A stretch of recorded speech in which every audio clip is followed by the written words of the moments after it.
Roh Kudus lah yang berotoritas penuh dalam penyampaian firman ini, agar apapun yang hamba-Mu sampaikan adalah suara Tuhan sesuai dengan visi Roh Kudus saat tulisan ini pertama kali ditulis. Terima kasih Bapa, dalam nama Yesus Kristus kami siap mendengarkan kebenaran firman.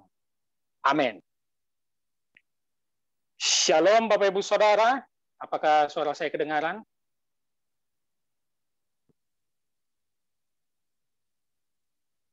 Kedengaran Pak? Kedengaran Oke, Pak. kedengaran ya. Oke, terima kasih. Selamat malam untuk kita semua. Tidak terasa bulan depan kita sudah Natal ya. Gara-gara COVID-19 ini waktu itu begitu cepat ya. Tidak terasa bulan depan kita sudah Natal. Dan kiranya rencana kita di komplek ini untuk Natal bisa berjalan dengan baik. Puji Tuhan. Nah, hari ini kita belajar satu tema yang sebenarnya ini paling esensial, paling penting di dalam iman kekristenan, tetapi tidak favorit. Ya, saya harus katakan ayat ini tidak favorit ya. Harga yang harus dibayar ya. Karena biasanya kalau menyangkut apa yang harus kita lakukan untuk orang lain, apa yang harus kita bayar atau keluarkan, itu biasanya tidak favorit ya. Karena kebanyakan kita pengennya hanya berkat ya. Tapi kalau keluar itu kita bisa mikir dua kali, ya kan? Saya memulainya dulu dengan apa yang kita alami dalam dunia ini, Bapak Ibu Saudara. Kalau kita misalnya mau join ke suatu perkumpulan, ya misalnya perkumpulan arisan, ya saya lihat di media sosial banyak tuh arisan dolar gitu ya, yang ibu-ibu sosialita gitu ya. Pasti minimal syaratnya punya uang dolar dan mungkin nominalnya juga besar. Atau yang bapak-bapak pengen masuk ke perkumpulan motor nih atau Harley gitu ya yang terkenal, ya minimal syaratnya punya Harley. Kan nggak mungkin kita bawa Supra X kan kumpul sama Harley kan nggak mungkin ya. Kalau mau ikut partai politik ada syaratnya juga, ada yang harus dikeluarkan, ada yang harus dibayar ya. Kalau kita lihat caleg-caleg itu kampanye biayanya itu miliaran ya, puluhan miliar. Dan harus punya gelar, punya kepintaran, punya jabatan. Jadi ada harga yang dibayar dan syarat juga. Nah, bagaimana dengan mengikuti Yesus? Apa yang harus kita bayar dan apa syarat untuk mengikuti Yesus? Nah, ini sangat penting untuk kita pelajari pada malam hari ini. Maka itu kita bahasnya satu ayat saja. Mari buka Alkitab kita Bapak Ibu Saudara. Dari Markus pasal 8 ayat 34. Seperti biasa satu ayat ini akan kita dalami lebih dalam lagi dan kita pelajari. Markus pasal 8 ayat 34. Saya bacakan untuk Bapak Ibu Saudara di rumah bisa mengikutinya. Lalu Yesus memanggil orang banyak dan murid-muridnya dan berkata kepada mereka, "Setiap orang yang mau mengikut aku, ia harus menyangkal dirinya, memikul salibnya, dan mengikut aku." Inilah tadi kenapa saya katakan ayat ini kurang begitu favorit di gereja ataupun kalangan orang Kristen. Biasanya kan ayat favorit kita itu diberkati, menjadi kepala bukan ekor, ya kan? Selalu diberkati berlimpah. Nah, ayat ini kok kayaknya kurang enak ya kalau kita baca ya. Setiap orang yang mau mengikut aku, ia harus menyangkal dirinya, memikul salibnya, dan mengikut aku. Ya. Saya mau katakan kepada Bapak Ibu Saudara, mengikut Yesus sulit. Itu dulu. Makanya kalau ada saudara kita, teman kita, orang yang kita kenal, akhirnya percaya kepada Yesus, pindah dari agama seberang untuk percaya kepada Yesus, katakan kepada dia, jangan pikir mengikut Yesus hanya soal kau dibaptis sudah jadi Kristen. Bukan. Karena mengikut Yesus sulit. Langsung saja katakan kepada dia di depan. Mengikut Yesus itu sulit sekali. Nah, mari kita perhatikan. Karena konteks ini sebenarnya dimulai dari ayat 29 ketika pengakuan Petrus. Kalau Bapak Ibu Saudara bisa lihat di Alkitab di atasnya. Petrus berkata, Yesus itu engkau adalah Mesias. Tapi setelah itu, judul perikop kita ini kan adalah pemberitahuan ya tentang penderitaan Yesus, pemberitahuan pertama. Dia berkata kepada murid-muridnya dan ada Petrus yang mengaku Mesias di situ, yang mengatakan Yesus Mesias, bahwa anak manusia akan menanggung banyak penderitaan, ditolak, dibunuh dan bangkit. Lalu Petrus marah menarik Yesus, dia bilang, tidak boleh itu terjadi kepadamu. Lalu Yesus jawab apa Bapak Ibu Saudara? Apa dikatakannya ayat 33, persis di atas ayat kita, enyahlah iblis. Beberapa menit sejak pengakuan Petrus mengatakan dia Mesias, langsung dikatai Yesus, enyahlah iblis. Karena dalam mindset orang Yahudi, terkhusus Petrus, Mesias itu harus hebat seperti Raja Daud, karena keturunan Daud. Mesias itu harus menjadi raja yang bisa mengalahkan penjajah mereka pada zaman itu, yaitu Romawi. Harus bisa menang kita dari penjajahan ini. Maka Yesus betul-betul Mesias. Kau raja baru kami, seperti Raja Daud. Yesus bilang sama Petrus, kau salah paham. Aku tuh bukan raja membebaskan kalian dari penjajahan Romawi, tapi aku raja yang akan membebaskan kalian dari penjajahan dosa. Karena itu lebih penting. Nah, mari kita fokus kepada ayat kita yang ayat 34. Saya ingin memberi subtema untuk menjadi poin kita, apa pengorbanan dan harga yang harus kita bayar ketika mengikut Yesus. Saya bacakan kembali. Lalu Yesus memanggil orang banyak dan murid-muridnya dan berkata kepada mereka, setiap orang yang mau mengikut aku, ia harus menyangkal dirinya. Ini yang pertama, Bapak-Ibu Saudara. Ini syarat berat yang pertama. Menyangkal dirinya. Kalau kita telusuri maknanya lebih dalam, sangkal diri itu artinya menolak diri sendiri, mengabaikan keinginan diri sendiri, bahkan terpisah dari diri sendiri. Ini berat sekali, Bapak-Ibu Saudara. Kenapa? Karena di dalam kedagingan kita sebagai manusia berdosa, selalu ada namanya keuntungan untuk diri sendiri. Kalau bahasa lainnya, egosentris. Selalu harus memikirkan diri sendiri. Tidak usah contoh yang terlalu jauh-jauh. Kalau kata psikolog ya, kita foto rame-rame, begitu lihat hasilnya, yang kita lihat harus yang pertama, diri sendiri. Kalau rambutnya agak kurang mantap atau angle-nya kan, lengannya kelihatan gemuk gitu kan, ulang fotonya gitu kan. Karena hanya kita yang kita merasa jelek, padahal orang lain merasa udah bagus kok fotonya. Enggak, aku jelek di foto itu. Diri sendiri.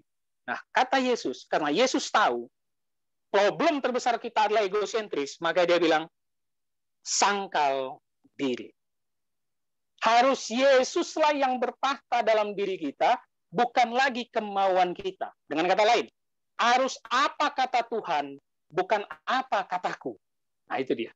Ini berat sekali, Bapak-Ibu Saudara. Syarat pertama saja sudah berat. Apa kata Tuhan, bukan apa kataku. Kalau bahasa dunia selalu bilang pede, ya kalau ada motivator-motivator gitu, pede, kita harus pede, percaya diri. Kalau kita bahasa rohaninya kita ganti sedikit, Bapak-Ibu Saudara. Kita memang harus tetap pede. Apa itu? Percaya dia. Karena sulit kali apa yang kita percaya dari diri kita ini, banyak nggak betul. Tapi kalau percaya dia, pasti berjalan dengan betul. Ya. Jadi kita jangan ikuti bahasa-bahasa dunia ya, Bapak-Ibu Saudara. Tetap pede, percaya dia. Lalu ada juga orang dunia yang bilang, dengarkan kata hatimu. Kalau mau mengambil keputusan, dengarkan kata hatimu. Enggak, Bapak-Ibu Saudara. Dengarkan firman Tuhan. Dengarkan apa kata Tuhan. Itulah arti kita harus menyangkal diri kita, sehingga kita tidak menjadi manusia yang egois, sehingga kita hanya memikirkan diri kita sendiri. Rasul Paulus menulis satu ayat yang sangat bagus. Dia berkata, hidupku bukan aku lagi, melainkan Kristus hidup di dalamku. Yohanes Pembaptis berkata kepada murid-muridnya, biarlah aku semakin berkurang, dia semakin bertambah. Kita harus juga bisa mengatakan seperti Paulus dan Yohanes Pembaptis, bahwa kita harus menyangkal diri kita, mengatakan tidak pada keegoisan kita, pada nafsu dosa kita, sehingga hanya Kristus yang bertahta. Be yourself bukan menjadi bahasa orang percaya. Karena be yourself itu kan jadilah dirimu sendiri. Tidak. Biarlah Kristus yang memerintah di dalam hidup kita. Sehingga apa aplikasinya untuk kita, Bapak-Ibu Saudara? Kita harus menjadi manusia baru, sehingga orang melihat, dia berubah ya. Dulu dia pemarah, sekarang lemah lembut. Dulu ngomongnya kasar, sekarang ngomongnya pelan, lemah lembut, santun, Bagus bahasanya. Orang harus mengatakan itu, terutama orang terdekat, baik itu suami atau istri atau anak kita. Harus ada perubahan yang dirasakan orang lain ketika kita sudah menyangkal diri. Jadi kalau dulu berantem, saut-sautan, sekarang biar aja misalnya istri yang capek ngomong, kita para bapak-bapak diam aja. Itu artinya menyangkal diri, bapak-bapak. Jangan malah kita balas-balasin ya. Nanti jadi perang dunia ketiga kalau kita balas-balasin ya. Paulus mengalami perubahan drastis dulu penganiaya jemaat Kristen pada zaman itu.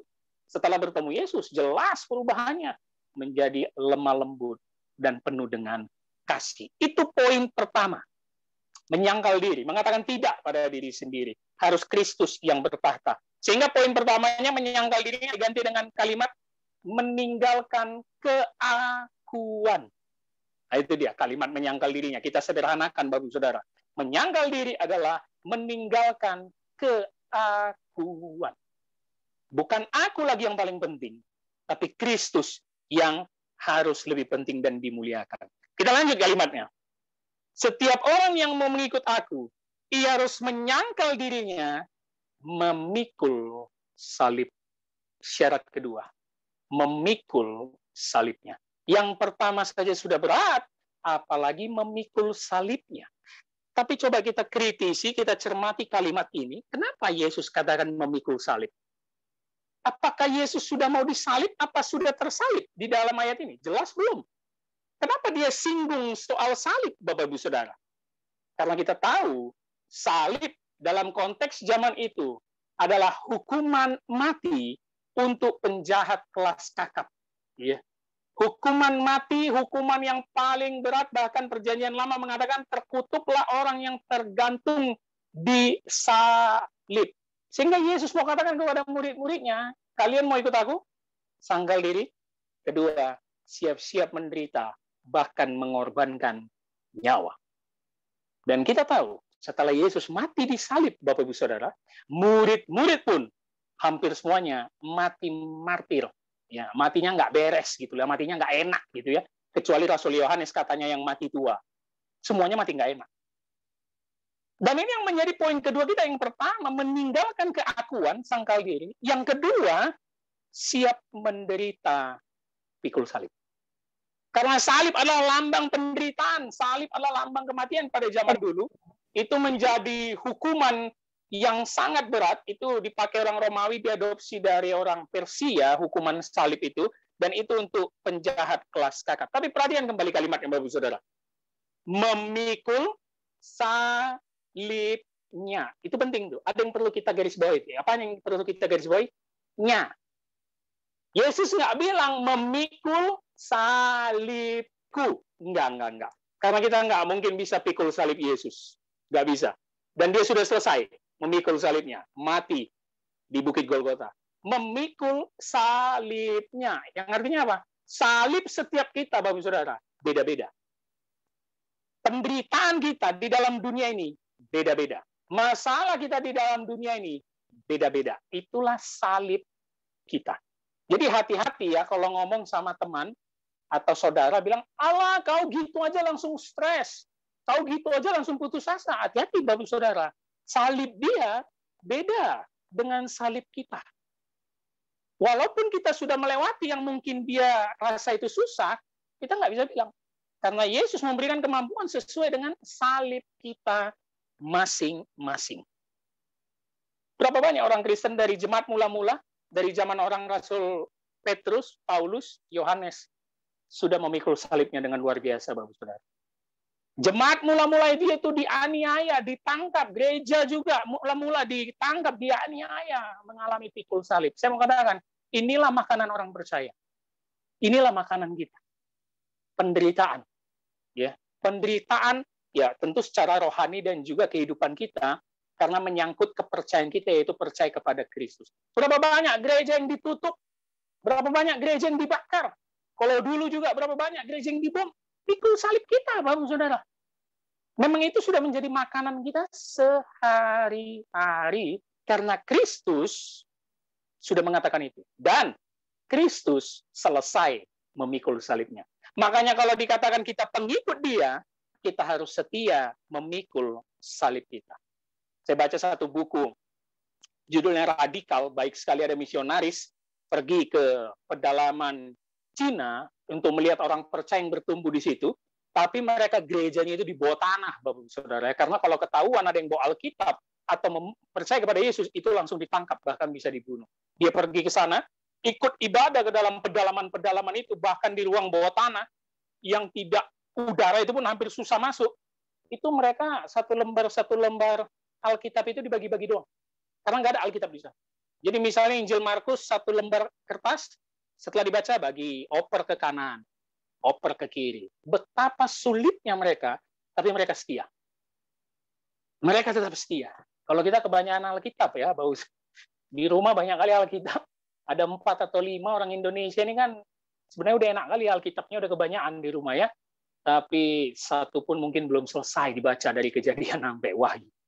Ya. Memang terkadang orang Kristen itu harus lekat dengan penderitaan. Lekat dengan masalah, tapi bukan cari masalah. Supaya menandakan kita tetap kuat untuk setia memikul salib kita. Itu yang paling penting.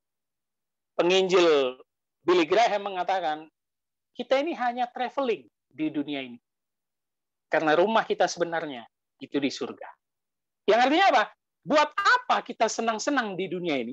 Mendapatkan segala bentuk harta, kekayaan, mendapatkan segala bentuk kemewahan, ya. Tapi ujung-ujungnya nggak masuk surga, gitu loh. Ya. Buat apa? Karena yang terbesar keindahan itu nanti di sana. Buat apa kita kejar semua di dunia ini? Tapi Tuhan bilang, enyahlah kaum pembuat kejahatan, aku tidak kenal engkau. Makanya kita harus memikul salibnya. Dan salib identik dengan penderitaan. Itu yang penting ya. Ada lagu Kidung Jemaat saya suka. Meskipun saya susah menderita dalam dunia, saya mau ikut Yesus sampai selama-lamanya. Itu harus kita renungkan, kumandangkan. Meskipun kita susah, kita harus tetap mengikut Yesus. Itu poin kedua, syarat mengikut dia, yaitu mengalami penderitaan dalam pikul salib. Misalnya ada kita yang bekerja sangat baik di kantor kita, Bapak-Bapak, mungkin susah naik jabatan karena hanya soal isu agama. Ini sering sekali terjadi. Lalu kita kayaknya berontak gitu ya. Bahkan kita lawan jadinya atasan kita, manajer kita. Aku kan lebih bagus kerjanya dari dia, kenapa aku nggak naik? Masa kantor ini hanya mempermasalahkan isu agama sehingga aku nggak bisa naik? Enggak, Bapak Saudara. Itu memang pikul salib kita. Kalau memang ada isu agama dimanapun kita bekerja sehingga kita nggak bisa naik jabatan, terima. Karena itu adalah pikul salib kita. Dan saya harap kita harus tetap melihat salib Kristus untuk bisa kuat dalam setiap penderitaan dan masalah kita. Apapun masalah kita sudah ditebus Yesus di kayu salib. Apapun masalah terberat kita jangan bilang aku stres, aku susah. Enggak. Semua sudah ditebus Yesus di kayu salib. Masalah terbesar manusia itu dosa, Bapak Ibu Saudara. Itu dosa. Bukan nggak punya uang. Bukan nggak punya rumah. Bukan. Masalah terbesar adalah dosa. Dilanjutkan Yesus menjadi syarat terakhir yang ketiganya. Kita habiskan kalimatnya. Setiap orang yang mau mengikut aku, ia harus menyangkal dirinya yang pertama. Memikul salibnya yang kedua. Dan yang terakhir, mengikut aku. Kenapa harus ada embel-embel mengikut aku? Karena banyak kita orang percaya, pengen dekat sama Tuhan, pengen dekat dengan Yesus, sudah setia sangkal diri, sudah setia pikul salib, tapi kurang fokus. Apa artinya mengikut aku? Kita melihat jejak langkah Yesus yang ada di depan kita, dan kita harus fokus ke dia. Karena banyak dari kita orang percaya, gereja-gereja, doa rajin, pelayanan rajin, mantap, pikul salib, apapun masalah tetap setia. Sangkal diri sudah berubah kelakuan. Tiba-tiba makin banyak masalah, makin banyak masalah, makin banyak masalah, tekanan kita. Padahal Yesus lurus. Nggak fokus lagi kita. Makanya jangan heran, banyak mungkin saudara kita yang ngakunya Kristen dari lahir, ngakunya orang percaya dari lahir. Umur 20-30 tahun karena nikah, pindah agama. Dia nggak fokus ngikut Yesus. Nggak fokus mengikuti jejak langkah Yesus. Makanya perlu ditambahkan Yesus di kalimat terakhir. mengikut aku. Yuk fokus. Sangkal diri udah berat, pikul salib lebih berat, tapi harus fokus. Mengikut dia sampai kita kembali ke rumah Bapa di surga. Jadi poin ketiga, syarat atau pengorbanan yang harus kita lakukan adalah mengikuti jejak Kristus. Menjadi murid yang taat. Menampilkan karakter Kristus. Arti mengikuti di sini, kalau kita telusuri maknanya, mengikut, bisa juga diartikan mengimitasi Yesus. Meniru apapun yang dikerjakan Yesus, yang kita baca di Alkitab tentunya. Segala bentuk perilakunya, baik kasihnya, pengampunannya, kita mengimitasi dia, meniru, mengikuti jejak Kristus. Makanya, sebagai orang percaya, apa yang sudah dilakukan Yesus, harus kita lakukan. Yesus memberitakan Injil, kita juga memberitakan Injil. Saya mau katakan, tidak ada orang percaya hanya diam. Lewat segala bentuk usaha, media, kita bisa memberitakan Injil. Apalagi media sosial sekarang. Jangan ada alasan, di depan umum masih sulit aku ngomong. Ya, media sosial dong. Nggak ketemu orang kan. Kita bisa mengirimkan ayat ke tetangga, ke rekan kita, ke keluarga kita, kelompok kerja kita. Kita bisa mengirimkan ayat. Ya, walaupun kalau disuruh khotbah ya nggak bisa memang. Tapi lewat media sosial, kita tetap bisa memberitakan Injil. Itu arti mengikut Kristus. Ini sangat penting, Bapak Saudara. Supaya kita fokus mengikut dia. Sehingga kita masuk kepada kesimpulan bahwa mengikut Yesus sangat berat dan sulit. Ada harga yang harus dibayar. Tadi saya mulai pendahuluan dengan pandangan dunia. Kalau kita mengikut perkumpulan ada harga yang dibayar atau ada yang harus kita beli, kita ikuti. Tapi mengikut Yesus bukan hanya masalah yang bisa kita dapat, tapi juga kita mengeluarkan semua yang apa kita punya. Baik itu tenaga, pikiran, uang, semua kita berikan untuk Yesus Kristus. Ini yang saya katakan. Maka tadi saya katakan ayat ini kurang favorit di gereja. Kurang favorit dan kurang sering dikumandangkan. Karena memang sejatinya manusia tidak suka hal-hal yang menyangkut penderitaan dan yang mengeluarkan sesuatu dari dirinya.